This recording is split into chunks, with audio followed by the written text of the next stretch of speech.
మొదటి నుంచి పరస్పర విరుద్ధమైన ప్రకటనలు చేస్తూ ఎప్పటికప్పుడు రాజకీయ వివాదాలను సృష్టిస్తూ పవన్ కళ్యాణ్ తన పరువును తానే తీసేసుకుంటున్నారు. దీనికి మరొక తాజా ఉదాహరణ ఆయన దివంగత ముఖ్యమంత్రి వైఎస్ రాజశేఖర రెడ్డిని ఉద్దేశించి చేసిన వ్యాఖ్యలు. వైఎస్ఆర్ వ్యక్తిత్వాన్ని కించపరుస్తూ పవన్ చేసిన అత్యంత జుగుప్సాకరమైన దిగజారుడు వ్యాఖ్యలను కాస్త ఆలస్యంగానైనా సరే ఆయన స్నేహితుడు కాంగ్రెస్ సీనియర్ నేత కేవీపీ రామచంద్రరావు గట్టిగానే ఖండించారు. దాంతో పవన్ వ్యాఖ్యలు, కేవీపీ కౌంటర్ వ్యాఖ్యలపై రాజకీయ వర్గాల్లో విస్తృత చర్చ జరగటం, పవన్ చేసిన కామెంట్స్ నిరాధారమైనవని తేలిపోవటం జరిగింది. తాత్కాలిక రాజకీయ ప్రయోజనాల కోసం దిగజారుడు రాజకీయాలకు పాల్పడుతున్న పవన్ కళ్యాణ్ తీరుపై ప్రముఖ జర్నలిస్ట్ కోమినేని శ్రీనివాసరావు కామెంట్ ఇప్పుడు చూద్దాం.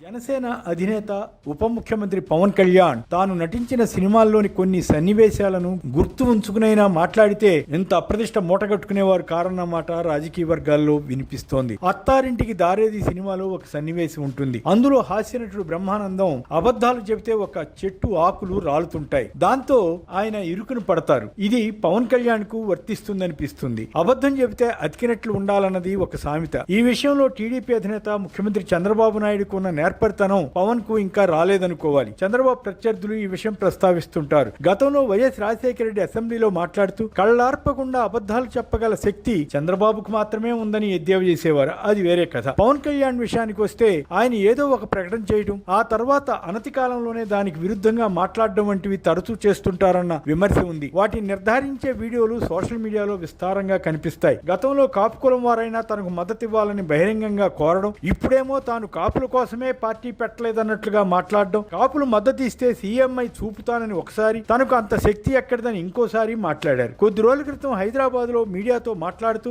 తనకు ఏపీలోనే దిక్కులేదని, తెలంగాణలో సీఎం అవుతానా అని వ్యాఖ్యానించి అందరినీ ఆశ్చర్యపరిచారు. అది ఫ్రస్ట్రేషనా లేక ఇంకేదైనా కారణమా అన్నది తెలియదు. ఈ క్రమంలో దివంగత నేత మాజీ ముఖ్యమంత్రి వైఎస్ రాజశేఖర రెడ్డిపై పవన్ కళ్యాణ్ ఒక సంచలన వ్యాఖ్య చేశారు. పవన్ కళ్యాణ్ రాజకీయాల్లోకి వస్తారేమో అన్న అనుమానంతో ఆయన్ను ఇబ్బంది పెట్టాలని వైఎస్ అనుకున్నట్లు, ఆ విషయాన్ని ఒక పోలీస్ అధికారి చెప్పినట్లు పవన్ పేర్కొన్నారు. రోడ్డుపైకి వస్తే కాల్చేసే రోజులవి, తాను తుపాకీ పోలీసులకు ఇచ్చేసి ప్రాణాలకు తెగించి రాజకీయాల్లోకి వచ్చానని ఆయన అన్నారు. ఇది విన్న కొత్త తరం వారికి అందులో నిజం ఉందేమో అనుకునే అవకాశం ఉంటుంది. కానీ అప్పటి నుంచి రాజకీయాలను చూస్తున్న వారికి పవన్ వ్యాఖ్యలు ఆశ్చర్యం కలిగించాయి. ఇంత ఘోరంగా అసత్యాలు చెప్పవలసిన అవసరం ఏమిటా అన్న ప్రశ్న వచ్చింది. దీన్ని ఖండించి ఎవరు వాస్తవాలు చెప్పర్లే అనే ధైర్యమో, లేక నిజాలు తెలిసినా పర్వాలేదులే తాను చెప్పిన వాటిని నమ్మే జనం ఉంటారులే అన్న భావమో తెలియదు. కానీ దీనివల్ల తన పరువుకు భంగం అని ఆయన ఆలోచించలేకపోతున్నారు. ఆ వెంటనే కొందరు సోషల్ మీడియా యాక్టివిస్టులు పాత చరిత్రను తవ్వారు. పవన్ తుపాకీ కథకు సంబంధించి వీడియోలను వెలికి తీశారు. వీటిని చూస్తే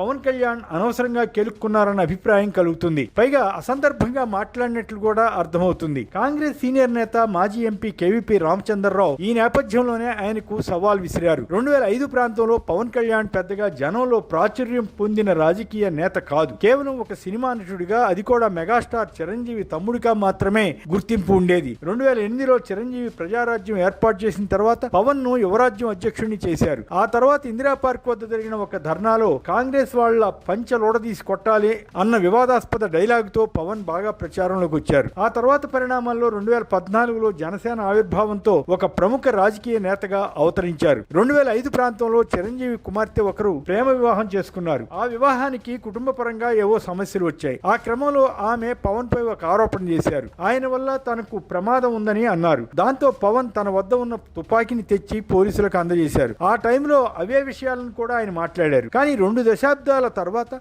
ఆ ఉదంతాన్ని వక్రీకరించి వైఎస్ రాజశేఖర రెడ్డిపై నింద మోపడంతో మరోసారి నిజాలు వెలుగులోకి వచ్చాయి. అత్తారింటికి దారేది సినిమాలో అబద్ధాలు ఆడితే ఆకులు రాలినట్లుగా పవన్ చేసిన ఈ వ్యాఖ్యలతో వీడియోలతో సహా అసలు సన్నివేశం తెలిసిపోయింది. దీనిపై తొలుత వైసీపీ సీనియర్ నేత మాజీ మంత్రి పేరు నాని స్పందిస్తూ పవన్ కళ్యాణ్ రౌడీజం చేయబోతే చిరంజీవి కుమార్తె పోలీసులకు ఫిర్యాదు చేసిందని వ్యాఖ్యానించారు. కాస్త ఆలస్యంగా కేవీపీ రామచంద్రరావు ఒక లేఖను పవన్ కు రాస్తూ తన ఆక్షేపణ తెలిపారు. పవన్ అసత్యాలు చెబుతున్నారని అందులో స్పష్టం చేశారు. వైఎస్ పై ఆరోపణలు రుజువు చేస్తే 10 కోట్ల రూపాయలను ముఖ్యమంత్రి సహాయ నిధికి లేదా స్వచ్ఛంద సంస్థకు అందజేస్తామని సవాల్ విసిరారు. వైఎస్ ముఖ్యమంత్రిగా ఉన్న కాలంలో కుటుంబ పరంగా మీలో మీరు పెట్టుకున్న కేసు కేసులు తప్ప ఎలాంటి రాజకీయ కేసులు లేవని కేవీపీ తెలిపారు. సంబంధిత పోలీస్ అధికారి ఎవరో లై డిటెక్టర్ పరీక్షకు సిద్ధపడితే తన ఛాలెంజ్ స్వీకరించాలని అన్నారు. పవన్ కాంగ్రెస్ వారిని ఉద్దేశించి అప్పట్లో అనుచిత వ్యాఖ్యలు చేస్తేనే కేసు పెట్టలేదని ఆయన గుర్తు చేశారు. ఈ సందర్భంగా కేవీపీ కూడా బహుశా కంపల్షన్ రీత్యా ఒక వ్యాఖ్య చేసినట్లుంది. వైఎస్ రాజశేఖర రెడ్డికి వైఎస్ఆర్సీపీకి సంబంధం లేదని, చాలా మంది లాగానే పవన్ గుర్తించడంలో విఫలమయ్యారని కేవీపీ అన్నారు. వైఎస్ఆర్ మరణించాక